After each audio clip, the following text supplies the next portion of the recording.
What is up, guys? Thank you so much for checking out the video for this week.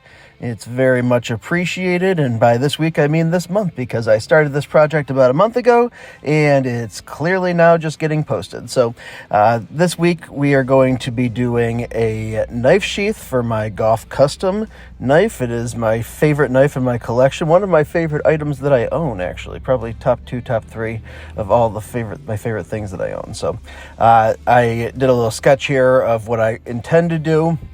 It's going to essentially have a bunch of stuff on there that I'll never actually use, but it will look cool. I'm just being upfront with you. I mean, it's all usable. The straps for carrying it, scout carry, are going to be usable for putting on the belt. The ferro rod will be a usable ferro rod, but this is a pretty expensive knife, so I will not be using it to strike the ferro rod, because, well, why would I do that when I have other things that I can use to do that? But it's going to look cool. I want it to be a nice Dangler belt holder, sheath, and, you know, take it on my camping trips with me and show it off to all my friends. So that's, you guys saw the pictures there. You know what it's going to look like. So we're just going to go ahead and get into it. I do believe that the first one that I did here, and by the way, I recorded this about a month ago, so I'm kind of watching it with you guys for the first time almost. But this first one that I did, this first iteration I did, is going to be a little bit smaller than I would want, and so I end up making a second one. I don't know if this is the second one. This is probably the first one. I'm just using my awl there to scratch it into the leather. And the way that I made it was, I made the drawing of it by drawing a tracing of the knife, and then so it's a 1-to-1 size, and then I drew the outline of the sheath around it, and then I just kind of added a little bit of extra length in there for the fact that obviously it's not 2D, it's 3D, and it has to wrap around the sides. I just didn't add enough length to it in order to make it, you know, wide enough where I felt comfortable with the stitch seam, and, you know, not worrying about cutting the stitches as I'm putting the knife in and out over time. So yeah, I'm making the little template for future reference. I don't know. You never know when I might want to make another one, or if, you know, somebody contacts me about this and says, hey, I'd like to buy one for my Gough Resolute, then, you know, I would have it available. So next thing that we have here is going to be the Dangler portion of this Dangler sheath. And so I'm just going to go ahead and start folding that a little bit, get it, you know, ready to start thinking about putting the knife in it. But before we do that, we're going to get that piece going. And the process, or the order of operations here, you want to make sure that you get all that down so that you don't end up having to try to stitch through a knife or a sheath that's already stitched up. And so just measuring to get the most amount of width out of the shackle that I have there for joining it together. I don't remember exactly what it is. Those shackles I got off of Amazon. I will try to remember to put the link in the description for those. But if you just Google or search on Amazon brass shackle or brass loop or whatever, you'll find it. They were like $10 for 4 of them or something like that. The angles on this, I don't know if I pointed out at any other point, but I wanted to keep all of the angles for like the snap that retains the sheath, and also the piece here. You see that angle that I'm cutting on it? I wanted all of the angles to be the same. It just kind of lends a little bit of continuity to the piece and makes all the lines kind of flow together and look nice. And I think I end up flipping that around so that it's in line with the curve for the line that's cut into the actual sheath. Let's see if we do that here. Yeah, I think we do at one point. Again, it's been a while. Yeah, we definitely do, because that doesn't look right. So I'm just getting it fit on there, and now I'm just doing a test run. And if this is the first one, which I'm pretty sure it is there we go. Now we get it flipped around. The concept's coming together here. Yeah, but I'm even making the cut here, because I didn't intend on doing this necessarily so precisely to have all the lines lined up perfectly at first. But once I got it on there and started looking at it, I realized, you know, these lines need to flow together and look like they're all one cohesive piece, and there's, you know, some symmetry going around on all of it. So I'm doing the same thing there, just shortening down the button snap. I don't want to go all the way down on it. I want to leave a little bit of extra room because a button's a lot easier to open, or a snap is a lot easier to open when you have a little bit of leather to tug on there. So what I'm doing here is I'm just using the button to see how wide I need that strap to be. And so I'm just making a little mark there. I don't want it to be way wider than the button is, maybe an eighth of an inch maximum on either side, more like a 16th on either side of the button. It'll just make it more aesthetically pleasing. So I'm just making a measurement there. I'm going to cut that down to size. Probably could have and should have used a hole punch there on the inside corner. I end up using my knife and just working it around slowly to get that. You don't want it to be a hard angle. A hard angle on leather isn't necessarily ideal.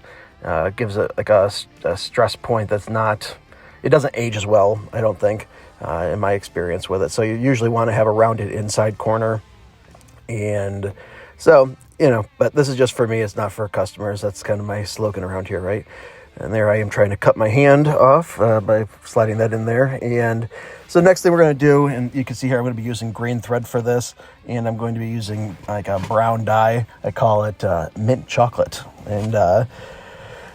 so we are going to be now cutting the straps for the belt. Well, now it all goes on your belt, but for doing scout carry, those two straps that go around that allow you to attach it horizontally to your belt, kind of like Chris Pratt from Jurassic Park. So yeah, you know what? I am a child a little bit at heart, so whatever. I can make a cool sheath that looks like the Jurassic Park guy. So whatever. Don't judge me. Just doing a test fit here, just to make sure that the pieces are long enough, and trying to get an idea of where we're going to lay those out. So next here, we are just going to lay out our welt, and the welt is a piece that goes into the sheath in between the two halves like you're seeing here. And what that does is it gives a piece of leather there so that when your knife is in there, when it is riding in there, it does not, the edge of the knife doesn't have an opportunity to meet the stitching that's on the sheath. There's a piece of leather there, so it would have to go to one side or the other of that in order to, get to the stitching, which is unlikely because it's centered in the middle. And so in the last part there that I was talking through, I put the knife back on there because I want the welt to be, fill up essentially all of the blank space inside of the sheath. So I'm going to, draw my knife around that and then leave a little bit of extra length around the edge of it in order to grind that off at the end to make sure that it's a nice smooth piece. You don't want to cut it exact to size because then you might be shorting yourself a little bit in the long run. Here I am just making the piece that's going to attach or hold the ferro rod to it. I just drew one side of it, and then obviously I'm giving myself a little bit of extra room there by folding it off center and cutting it out to form a even pattern. And then I'll go ahead and I'll test fit that after I cut it out of leather. And yeah, I don't know. I don't think I'm going to probably use this ever for real. Whenever I go camping, I always carry an extra knife with me, pocket knife, whatever, a beater knife that I want to use for camp tasks that, I wouldn't use my nice knife for. So if I ever have to use the ferro rod for starting a fire, I will use one of my other knives or other sharp-edged metal objects that I keep with me in abundance when I'm camping. So I don't know what I'm talking about here, but evidently I think it's important. So we're just going to have to get that attached. I want to make sure that I put it in the right spot where I'm not going to be overlapping or causing an issue with the straps also. What did I do here? I think that I didn't give myself enough room. Maybe that's possible. That checks out. That's how I operate. Yeah, so giving myself a little bit more room there. When you're fabricating and you're just figuring it out as you go, you struggle sometimes to get it right the first time. No big deal. I'll evidently have enough for two sheaths here because I cut two actual sheaths and then all I'd have to do is add the extra straps. So we're going to just go ahead and move on to just doing another test run. A lot of test fitting, taking it apart, moving things around, remaking pieces if you need. I am using, you can see there, scrap pieces of leather when I'm clamping up. I do that so that I do not end up marring or making dents in the leather. Leather is obviously, that's why you can do leather tooling and stuff. It is likes to take on impression. So yeah, as you can see here, I'm making the second piece now. And I think I left this in just so that I can say, don't be afraid to start over. Don't be afraid to scrap something. When you're doing something like this where you're making a one-off project just for yourself, and make it right, make it the way that you want it to be. Don't get, it's like the what is it, the gambler's fallacy there, where you just keep going, but you end up digging yourself into a deeper hole. Just don't be afraid to start over. It's okay to admit that you did something wrong, and you want to have, if you're going through all this effort, you want to have the piece in the end that you intended. So we're just going to go ahead and start dyeing up here. I'm trying to use long strokes. So this is a pretty wide piece, so you want it to be as uniform as possible. I'm going to look into maybe getting an air sprayer and doing the spraying that way. We're just doing a hatching pattern here for applying the dye. Don't need to do the edges here because those are going to be getting dyed or sanded off when I sand the welt down to the final size, but whatever. And just doing the whole piece here. You probably don't have to do deep down inside there, but I'm doing it for a YouTube video, so I'm going to do it the right way.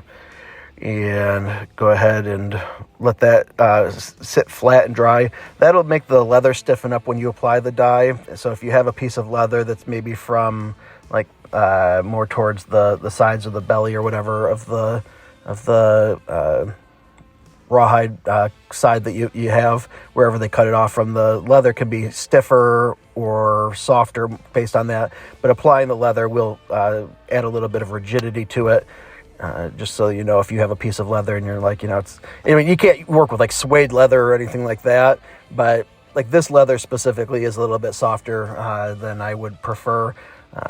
I got a good deal on a piece of leather for that was not necessarily what I would normally use, but sometimes you can't turn out a good deal, So just get a nice application of dye all over that. As it dries, you'll see the spots that need a little bit more touch up, and then you can go ahead and just reapply it as needed. Also, don't need to be dyeing the welt. I don't know why I did that. Not sure what we're doing there. So the next thing that we need to do is get the piece is going to, your belt's actually going to slide through. We need to get that piece going, and I made that a little bit wider. It'll just make it sit on your belt and not twist quite so much. I would have honestly preferred both pieces to be a little bit wider maybe, but when you're working with something like a shackle that's a set size, it has to be, it has to be what it is, right? So if you're worried about that at all, make sure you're considering that when you are buying whatever shackle you're going to use to connect your belt loop to the actual knife sheath to form the dangling part. Put the same angle on that. That will be the revealed edge of the seam. So I want it to be cohesive with everything else in there. So now that those are all stained, we're going to leave them be and let them dry. Thank you guys so much for watching to this point. If you have made it here, make sure that you subscribe, hit that like button, comment down below if you want to, if you have something to say. I really appreciate it. This is just part one, obviously. Part two is going to be coming out here very soon if it's not already out. And I thank you guys so much for watching. You're the best. I really appreciate it. Have a great day.